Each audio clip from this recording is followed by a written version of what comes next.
able to hear me okay if I leave the mic on the table. Is that true? That's the one? Okay. Well, there you go. Hi, I'm Emmy McAlonin. This is my co-chair, Douglas Ward. Doug, we don't know how Douglas. Please be welcome to the 30th anniversary of Astra Science Fiction and Fantasy Convention.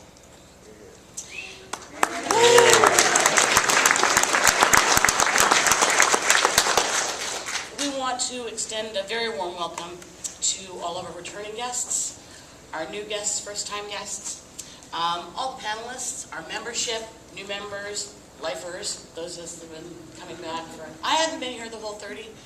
There are a few around who have, but it's been going on for quite a while.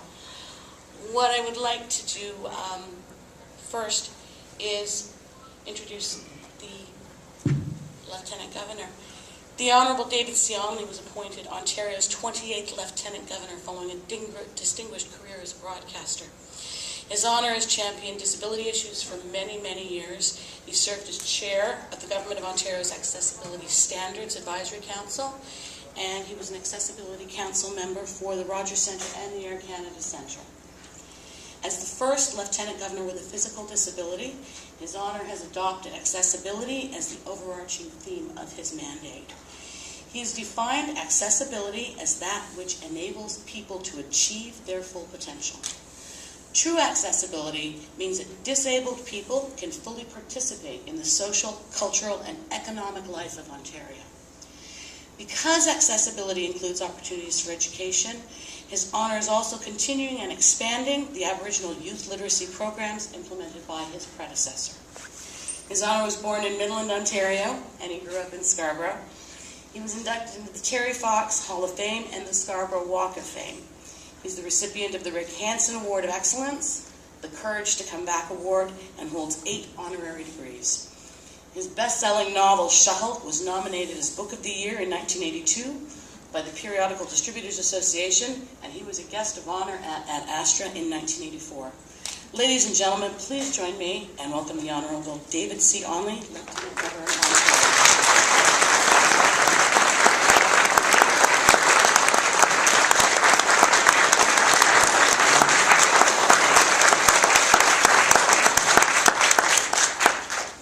Thank you very much, and what a pleasure it is to be here. I'm delighted to join you for this auspicious occasion on this anniversary. And, you know, it's wonderful when people actually remember that I did write a novel on the space program. And, of course, you know, when it came out, I didn't know what I was going to be doing in terms of my career. I truly didn't. And I didn't know what direction I was going to be going, and so I kind of made it up in my mind that once I was nominated for this Book of the Year award, that if I won, I was going to continue a career in writing. And I had a second novel, a whole outline ready to go. It's still ready to go, as a matter of fact. And but if I lost, I was going to pursue something completely different. I was going to try to go into media. And I thought I really had a very good chance of winning, and in fact I was one of 5 finalists, and then some up-and-coming writer called Atwood beat me that night. So it's interesting how life changes because of moments. I guess in truth, my life, like everyone, it's a story, and it has a beginning. And in my beginning, it was an absolute fascination with all things related to aviation because of my father being in the Air Force in World War II. I'm 60. I was born in 1950, to put it in the context. And it was, at the beginning, as you're all very well aware, of the whole era of UFOs. And as a kid, I was fascinated with anything to do with the space program and any science fiction movie that had flying saucers in it, and I didn't care whether they included giant spiders or octopus or whatever. If it had something to do with space, that was, you know, what hooked me. And as a result, at an early age, I was interested in that. Well, I didn't realize it at the time, but I was actually interested in watching a lot of science fiction movies, and it became something that became part of my upbringing, if you will. And it also became part of a process as I read various novels, and of course, like just about everyone in this room, I suppose, at one point or another, read the works of Jules Verne and H.G. Wells, and then watched the movies, and just got captivated in the whole thing. And eventually, because of all that background knowledge, it really led to me being in a position to be able to write a book. It was something that had been in the back of my mind, and while the novel Shuttle was very much fact-based, I did a lot of research on it. Of course, it was set in a future. Frankly, it's a future that is never going to materialize because some of the technology that I projected forward simply hasn't occurred. Not because of technical limitations, but because of budget constraints, and 'twas ever thus. So that's basically, in the strictest sense, how it began for me, and how my life path came forward. And so there was no question that I was influenced very much growing up by this whole aspect, or this whole area of science fiction. Well, obviously over the last 23 years, as I spent a 23-year career at City TV, and now the last 3.5 years as Lieutenant Governor, I've gone on to do many other things, and at Astra has gone on to many greater things, and for that I congratulate all of you. Indeed, among the many pleasures of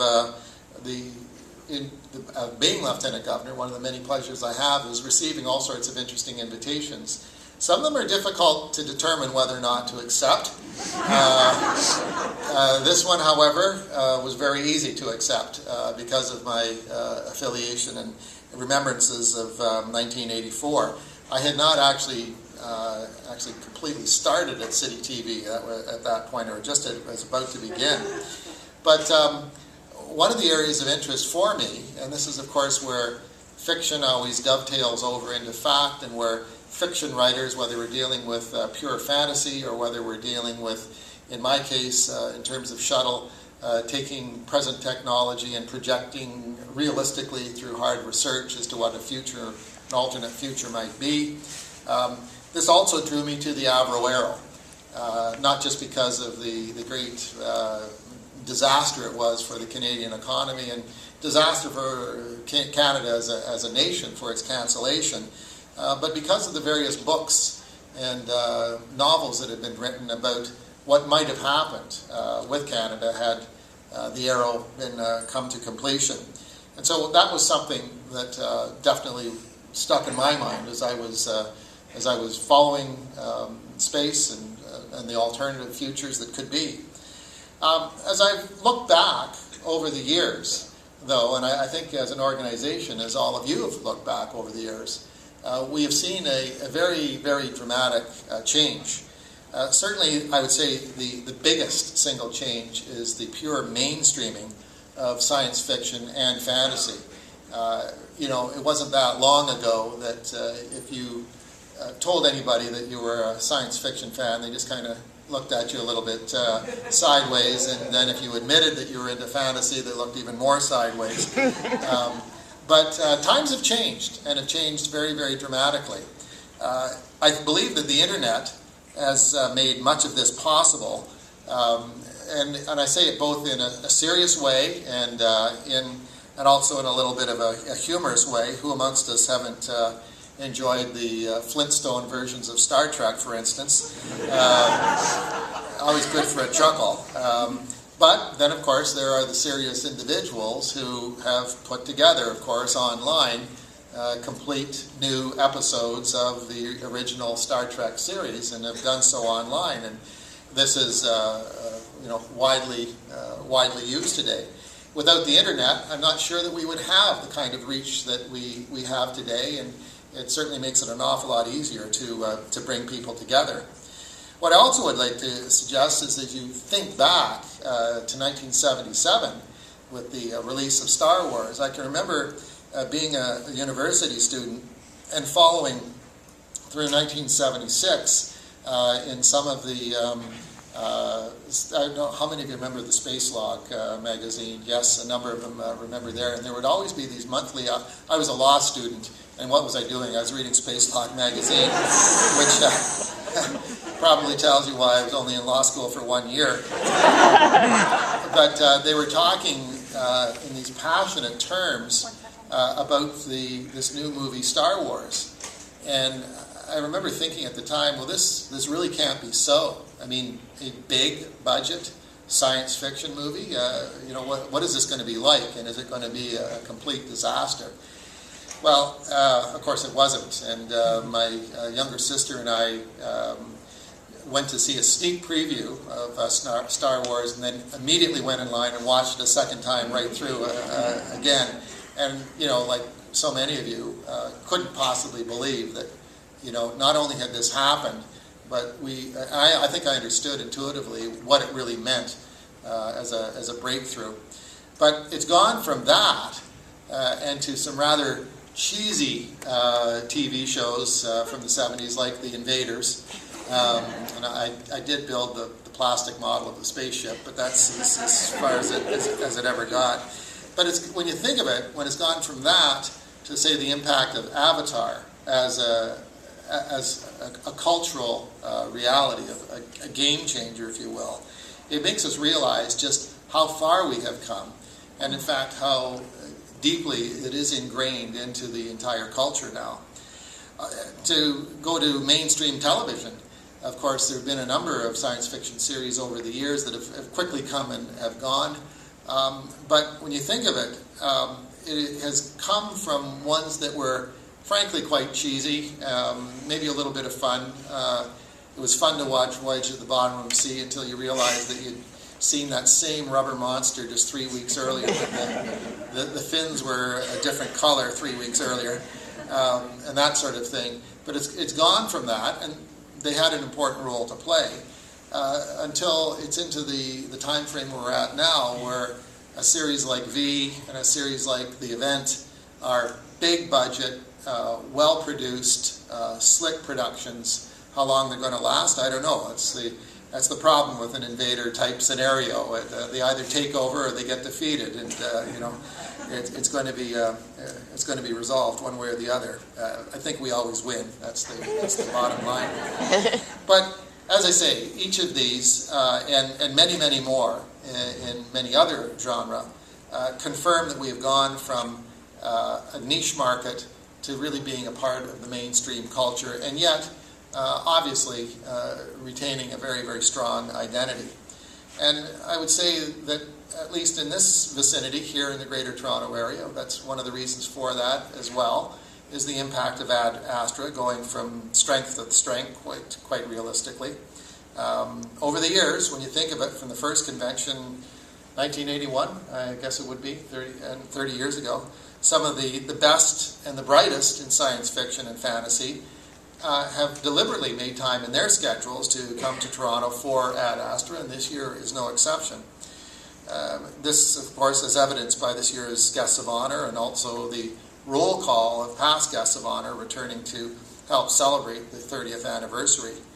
So I want to thank you for inviting me to be here tonight and just share some of my recollections of the path that took me from being a young kid who was just aware through his parents that a whole new scientific era was beginning, the era of space travel, that they bought me books and got me some of the classic books, as I mentioned, of Jules Verne and H.G. Wells, and sparked my imagination. I couldn't have possibly have believed back then that all those Saturdays, in many instances literally at the movie theaters, watching yet again another movie, or watching them in black and white on our TV sets, would someday lead to me being an author, and would encourage me to be an author. And that all these years later, while I've not had a chance to write another book, that I would still be so appreciative of the genre and the background of the people that helped me in my career get to, frankly, where I am today. So I would be delighted to take questions if there was time, but if there aren't, I understand because you have a busy agenda. But it does give me, as Lieutenant Governor, great pleasure to say in the name of the Queen, I am delighted to bring you all greetings and wish you the very, very best of success this weekend. Thank you.